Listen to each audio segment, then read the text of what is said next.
guys, this is Wenzes. Welcome back to my channel where we talk about personal development for INFJs and how to create an epic life on your terms. Today we're talking about the Most Savage INFJ Clapback. And I'm not talking about some cringe-worthy reality TV moment here. I'm talking about being quick-witted. I'm talking about having a comeback. I'm talking about reacting in the situation in such a way that makes everybody stop. Stop ignoring you, stop messing with you, and stop underestimating you. That's where we want to get to.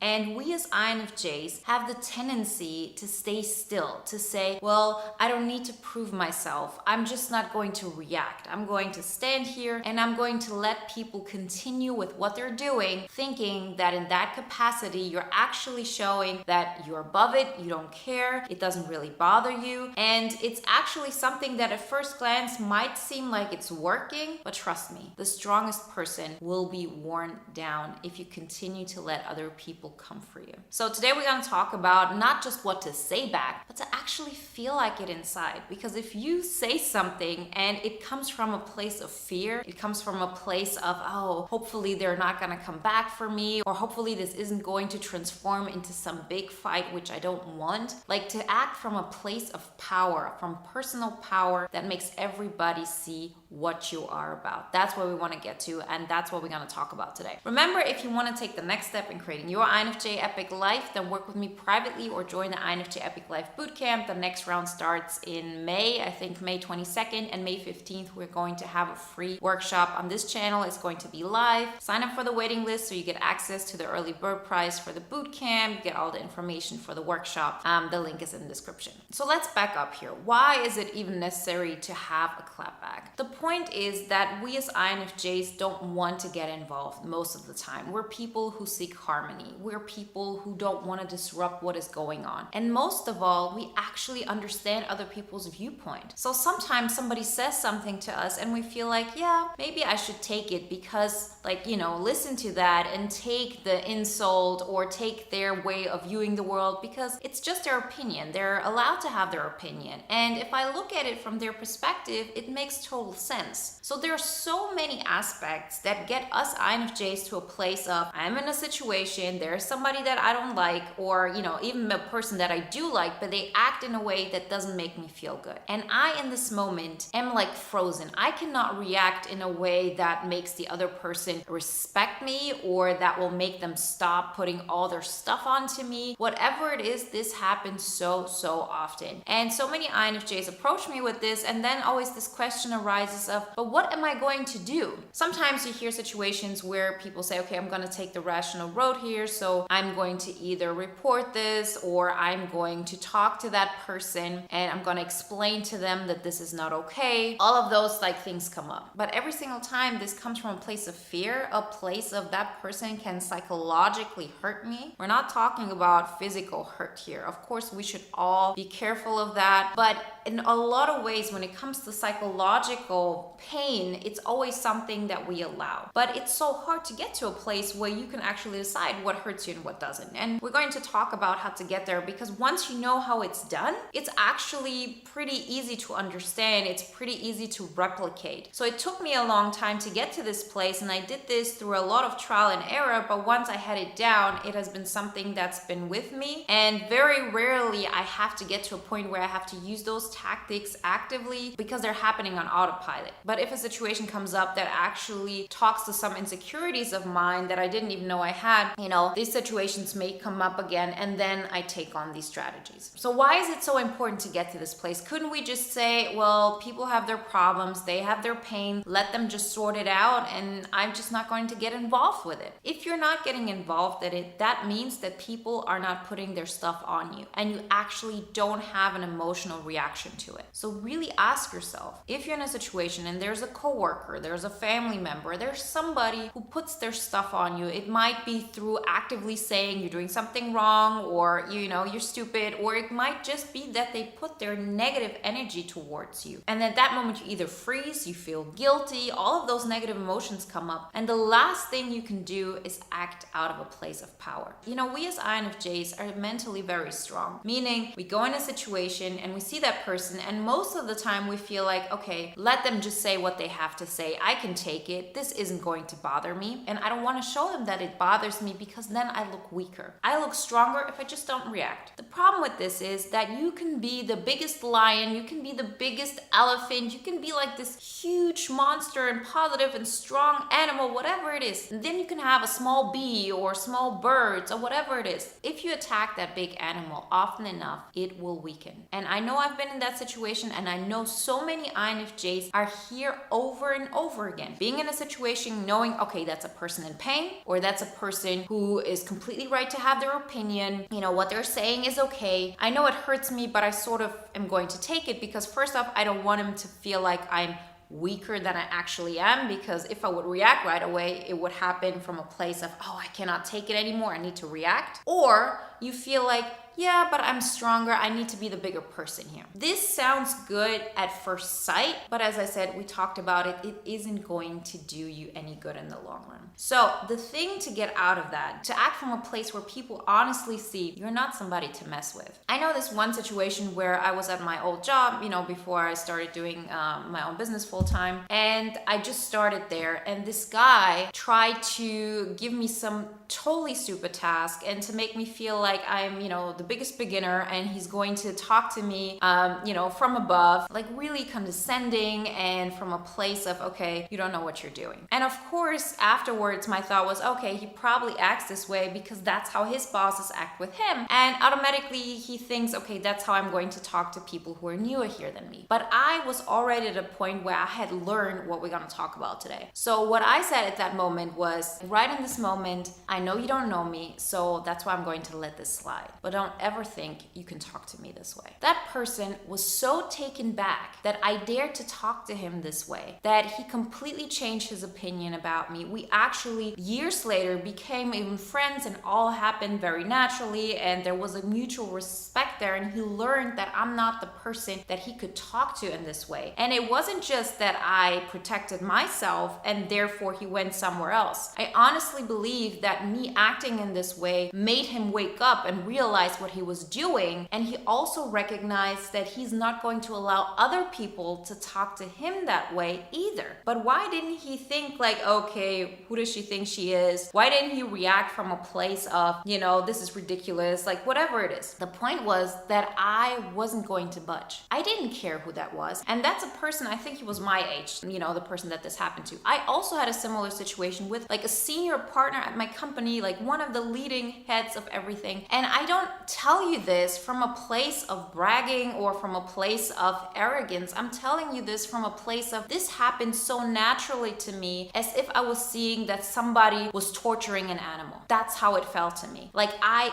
immediately reacted, and I reacted in such a way that there is no doubt about it. If you see your biggest boss torturing an animal, you're reacting. If you see, you know, a coworker doing this, you're reacting. You're not thinking about the consequences. You're not thinking about, is this going to have an effect on my job, or is this going to affect anything? Because the fact that this situation is happening has such a precedent in your life that it comes way before any kind of rational thoughts of, is this going to be good for my job? What kind of consequences am I going to have here? And that's the point. This is the kind of reaction where people get taken back, where people actually see what you're about. I can guarantee you, if you had the situation with this animal, for example, and you would react this way, people would see what kind of strength you have. Because most of the time we keep it back. We are sort of afraid of it. We as INFJs, if we bring out that intensity, it's like, you know, people are going to get scared, or they're not going to like us. They're not going to act from a place of, oh, I'm not going to see this person as a competition or anything. We always approach from a place of, I'm kind, I want just good in the world. And if I act this way, then how can anybody want anything bad to happen to me? How can they act badly towards me? But most of the time, this is exactly what is going to happen,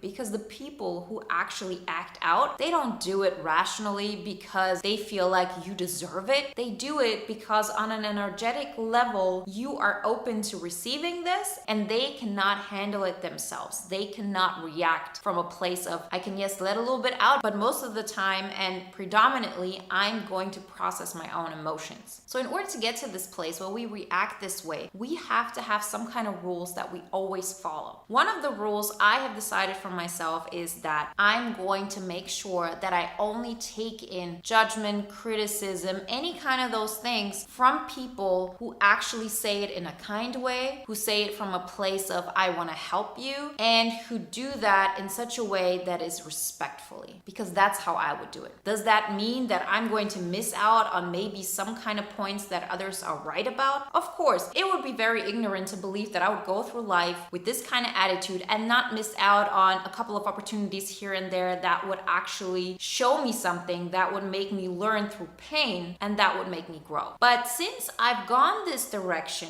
all my life, I wanted to understand. I knew I can take a lot. That was always the strategy I went to, and I was always afraid of missing out on information, of missing out from the point of view from that person, that I didn't recognize what an effect it had on me. Because there isn't like one scenario that is optimal. You're either going to say, yes, I'm going to miss out on maybe a couple of learning experiences in a way of, okay, that's how that person sees the world. That's, what's important to them. And I might show them that I'm weak, whatever it is. Of course, there are going to be situations where you're going to miss out. Like, it would be ignorant to believe it any other way. There are going to be situations where you feel like, okay, I'm not going to learn through pain here. And there are going to be situations where you see, yeah, that person will probably think that I'm weak because I'm reacting from this place right now. But what is the alternative? The alternative is that you continuously allow other people to dim your light. And so if you have those two situations and neither of them is great, neither of them is fantastic, then it's time to ask yourself, what is going to help me in the long run more? And I'm here to tell you, with all the experience that I've had in this, and I have studied this a long, long time, not just like through books and through articles, but I've studied this in like real life over and over again. It's always better to go the direction of, I'm only going to take advice from people who say it to me in a way that still makes me feel good.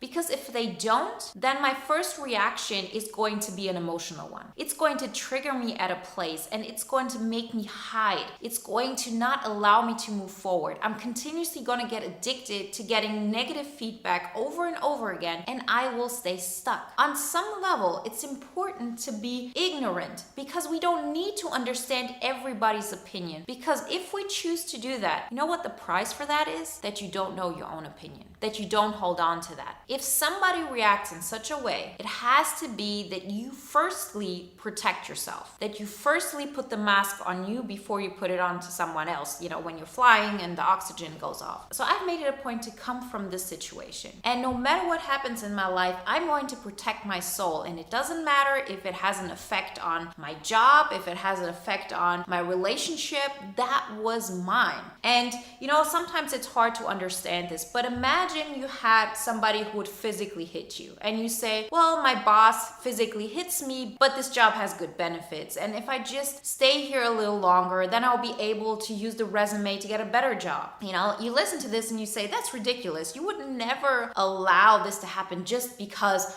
the job is sort of okay. So you still have a tolerance for being hit, for example. But the same thing happens from an emotional standpoint. And we as people who are very cerebral, who are all about absorbing others' emotions, we have to know that no matter how strong we are, we have to protect this. We have to make sure that we don't allow these things to come towards us. And so, of course, it's about, what kind of positivity I evoke in myself, but it's also about what kind of energy I allow in my space. And it's not about, does that person understand me? It's not about that person necessarily thinking, I'm smart or I'm clever or whatever it is. Your first goal is for that person to stop putting negative stuff onto you. Because once they do, they can then see what you're about. If you allow them to continuously put stuff onto you and their opinion, they will never see you for who you are. There's no chance for them to understand you because all they see is that you're the perfect place to put all their negative emotions towards. And that's a psychological thing. That's happening on autopilot. It doesn't matter if it's your father, if it's your boss, if it's your best friend, if it's somebody that's your mentor. It happens on a subconscious level. So we have to make sure that this happens first. And if you start practicing this, you will see how people react. And if you have those psychological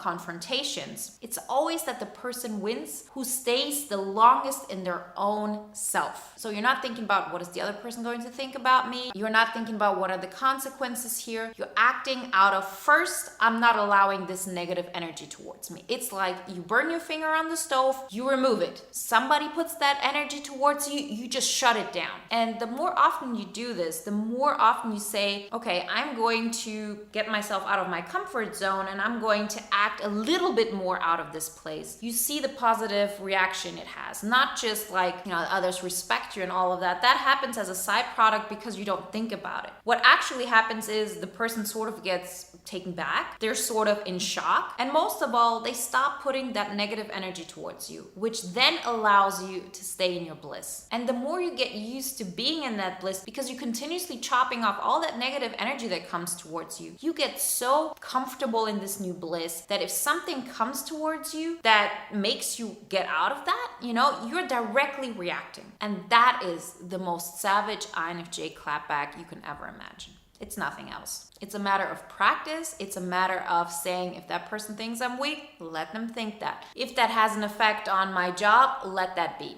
I'm not going to allow people to talk to me no matter who they are. And you're not going to allow that just as much as you're not going to allow somebody to hit you or to spit on you or to do anything more horrific that you would, of course, say, I would never allow this to happen. Make it so disgusting to you if somebody attacks you emotionally that you react right away. And if it's hard for you to actually feel this way, then ask yourself, how would I react if they would be torturing an animal, would be really mean to that animal, and that would happen right in front of me, or somebody who's weaker that I would protect?